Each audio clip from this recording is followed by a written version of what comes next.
Hi అండి, అందరికీ వందనాలు. గత 3 రోజుల నుంచి మాకు చాలా ఆకలిగా ఉందండి. ఎందుకంటే దేవుని పని చెయ్యాలని. ఎలాగైతేనో రంగంలోకి దిగాం. బాక్సులన్నీ సర్దేశాం.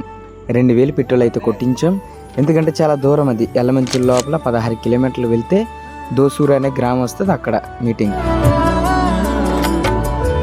ఇలా కూర్చొని బైబిల్ కోసం మాట్లాడుకోవడం అంటే చాలా ఇష్టం అండి నాకు. అది కూడా కాఫీ తాగుతూ. వీళ్ళిద్దరూ ప్రాణ స్నేహితులండి. దేవుడు అంటే వీళ్ళకి ఎంత పిచ్చో, ఆ పిచ్చి కూడా మాకు ఎక్కిచ్చేస్తారు. తుని మా ఇంటికి అయితే రీచ్ అయిపోయామండి. అండ్ ఈ ఎండాకాలంలో ఉప్పు కారం పెట్టుకొని మామిడి బద్దలు కోసుకొని తిన్నామండి. కొద్దిసేపు రెస్ట్ తీసుకొని మరలా స్టార్ట్ అయ్యాం. అయితే మార్గం మధ్యలో ఒక జ్యూస్ పాయింట్ అంకుల్ మాకు పరిచయం అయ్యారు. అంకుల్ కూడా క్రిస్టియన్ అంట. అయితే అంకుల్కి చెప్పాం, అంకుల్ మేము ఇలా సువార్త పనిమే వెళ్తున్నాము అనగానే అంకుల్ గొప్ప విషయం అని చెప్పి మా అందరి కోసం ప్రార్థన చేసి మమ్మల్ని పంపించారు.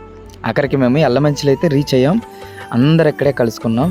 మా వాళ్ళందరికీ బాగా ఆకలి వేస్తుంది. అయినా సరే పక్కన పెట్టి దేవుని పని ఎప్పుడు స్టార్ట్ చేయాలా అని చెప్పి మా వాళ్ళందరూ వ్యాన్ కోసం అలా ఎదురు చూస్తూ ఉండిపోయారు.